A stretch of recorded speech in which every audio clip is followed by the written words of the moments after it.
Hey. Well, first of all, happy birthday and congratulations. How are you feeling? Thank you so much. I'm feeling great. Got a win. I'm not hurt. I'm happy. I'm smiling. I don't have any damage. I'm happy to be here. So did that fight go kind of the way you'd imagined in your brain, or did you have to adjust at all? I mean, you weren't in there very long, but... Yeah, I mean, short answer, yes, it went the way we thought it would go. I knew I had the ability to knock him out in round one. I truthfully didn't believe he was going to make it out of round two if it did go further.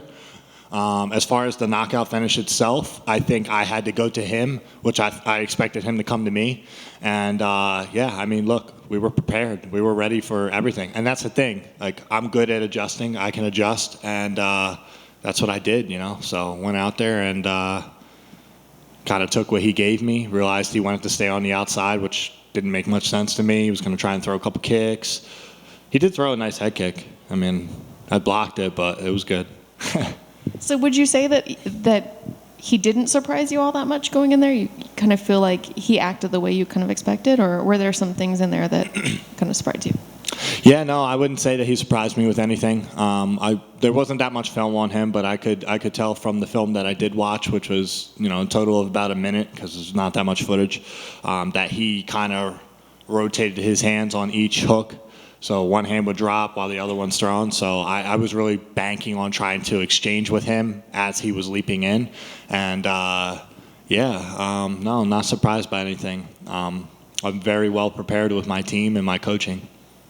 You also seem really natural with all the cameras around you all week. You know, for most people coming in for their debut, they're, you know, surprised by the lights and the crowd and everything. What do you attribute that to, that you're just kind of natural out there?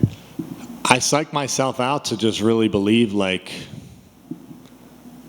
I'm not gonna live forever. So like I wanna make a statement in my life that I have one chance to live, you know. And so honestly, it's just being thankful to be alive, to be here, to have the opportunity to do what I do, make my own schedule, and you know, at the end of the day, like what is the pressure by saying what you believe? You know, I think a lot of people don't perform because they say things that they're not true, like 100% confident in. You know, I say things that I'm 100% confident in. You know, I was in there, I was training, I was getting screamed at by my coaches to, you know, be on time and train and do the things I'm supposed to do to be here. So at the end of the day, I know that social media and, you know, cameras come with it, and I'm good with that. I think I'm a character that people want to know, so I'm gonna talk my shit. And you have a lot of backing from Dana. It sounds like maybe you guys spoke right after the fight. Can you let us in on that? Yeah, I asked Sean Shelby in the cage. I was like, "Hey, let me talk to my boss," and you know, he was kind of like, he's like, "I'll do it." And I told him, I need to talk to him because I need to thank him because he gave me a home for a year. You know, he gave me money on the side of Contender, and really, that secured me being able to have a place to live for the next year, you know, on the house of Dana. So I think the guy gets shit on a lot for not being a good dude and, or, you know, whatever, you know, bullshit that people say sometimes. But as far as, and I don't know any of the other stories, but as far as how he's treated me gracefully. And, you know, he's my boss, and I want to like him. I want to respect him, and I have all the respect in the world for him. So to me, it means something to go and shake my boss's hand after I go and I work for him. Sounds like you'll probably get another bonus, if not a public one, you know, behind the scenes one. Now that you have a house, what would you use that bonus for?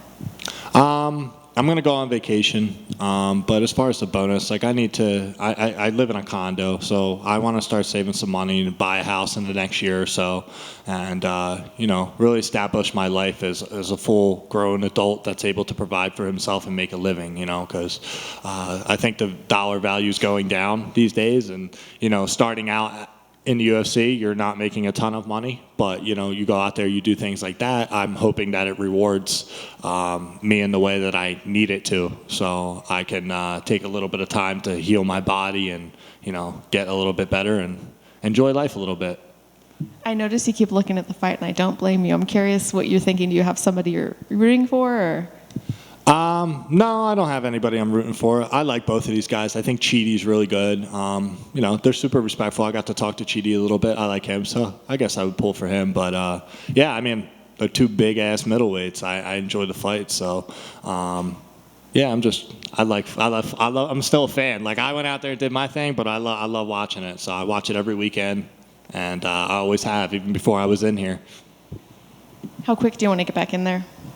I don't have a time right now. I'm not going to rush that just because, I went from a fight a month ago to this fight, and, I want to enjoy life a little bit. I think people try to turn around and fight, and I did that, but I don't want to be arrogant and disrespectful of anybody else in this division. I want to go back. I want to get better, and, I don't really care what people on the outside think, whether I'm the best or I'm the worst. I care about where I think I'm at in my career. So, yeah, I'm going to go back. I'm going to get it to work. I'm going to take a little vacation and let my hands heal up. My hands feel pretty sore, which I don't know how. I only threw like 3 punches, right? But, yeah, I'm going to take a little bit of time. I want to enjoy the holidays this time. So maybe October, November, Thanksgiving, and then we'll get back to work. Thank you. Thank you. I know he didn't get much chance to show how his cardio and things like that were because the fight was so quick, but with him coming in there and having a struggle to make that weight, he did come under, still a pound under when he went back in there. But when you see that, what sort of message did that send to you going into the fight, and did that possibly play out there into the fight? No, I don't think his weight cut had anything to do with it whatsoever. I talked to him, and I think the issue was that he was cutting weight in the morning to try and make it, and they kind of cut him 5 minutes earlier than what he had planned, or else he would have made the weight. So it is what it is.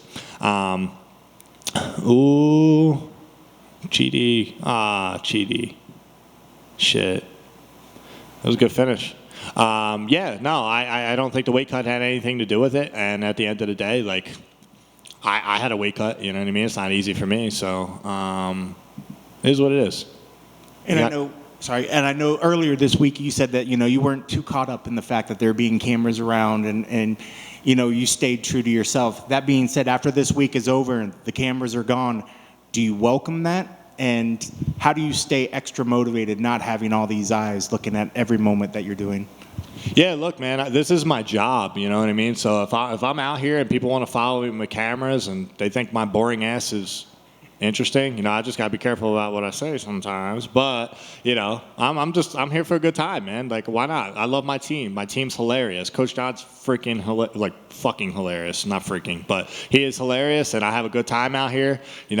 Andre's doing some weird shit to me, waking me up this morning for my birthday, and I enjoy the whole thing, man. I welcome when the camera's on here, but I'm gonna see all my team still. You know what I mean? Like, this has become a part of my life, and I never had a team 2 years before this. I had a team, but I didn't have a team of fighters that were chasing the same goal as me. So, and I know my coaches. I know they love me. I know they care about me. I have my boy David Stevens out here. I'm sad he didn't get to watch me in the arena. And I also have my camera guy, Chandler Henry, who we went to high school with, who's been documenting everything I'm doing anyway. And like she said, happy birthday. Is it too personal what Coach was doing, that was weird stuff that you said he woke him up? Or are you able to sort of share? When I say weird shit, man, like, listen, like, we're doing bro shit. Like, Andre Petrowski, he's not my coach, he's my teammate, but he was coaching me tonight. So I'm not going to say what he did. It was all in good grace, but you know what I'm saying? Like, go check my Instagram story, bro. It's fucking terrible. What a way to wake up. Congrats on the victory. Thank you. Joe, congrats on the win. Welcome back. There was a couple fighters when they left on media day said, "I'll see you Saturday." Someone did that, and lived up to it. You lived up to it, and then some. Hashtag now is be like Joe and be Joe Pyfer. I don't think I could be Joe Pyfer because when you blasted your guy, then you stood in front of him and talked trash. What was going on there? So Coach John Marquez, that's my dog. Listen, he does a really good job of bringing me to that place of just like, fuck you. I don't know. You know what I mean? Like, at the end of the day, like, you're trying to take something from me. So, he knows what my power is. He knows how I compete and what I come from and what I've endured to get there. So he was just telling me in the back before I went out there, he said, once you slump this motherfucker, make sure you let him know, you're confident in it. It wasn't no fluke shot. And it wasn't, you know what I mean? So I hit him, and I don't remember saying anything maybe I did, but and then I gave him another one because I'm just letting you know this wasn't no fluke shit. I caught your shit, you know what I mean? So I put you down and I put the nail in the coffin, like I said. Right on, man. Every great player needs their Phil Jackson, so congrats on the win. I don't know who that is, but thank you. All right, Joe, over here real quick. Yeah. You mentioned the team and the fun that you have, and you said 2 years ago that you didn't have a team like this. So how much has this current team that you have around you elevated your game?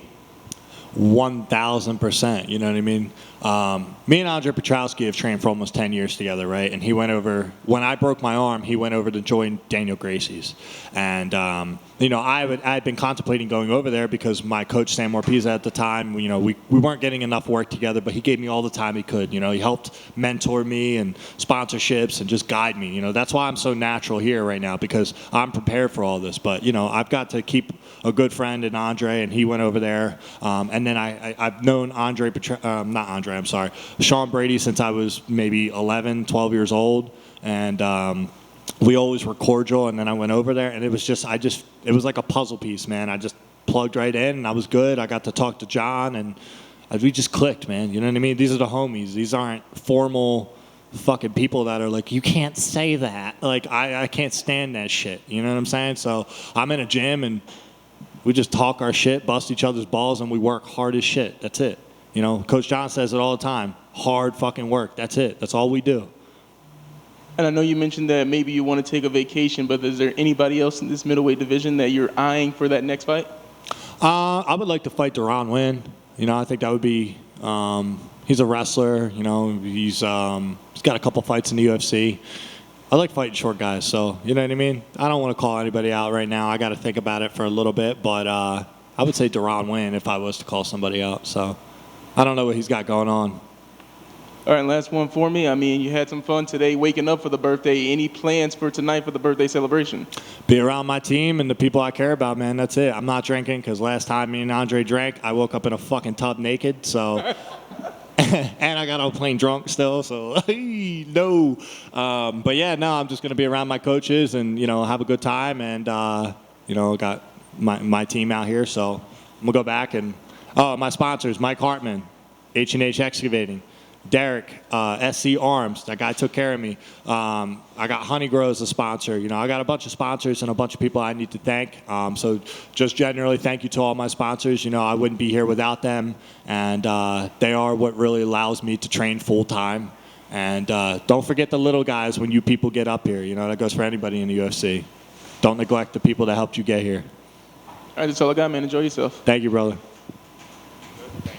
Peace.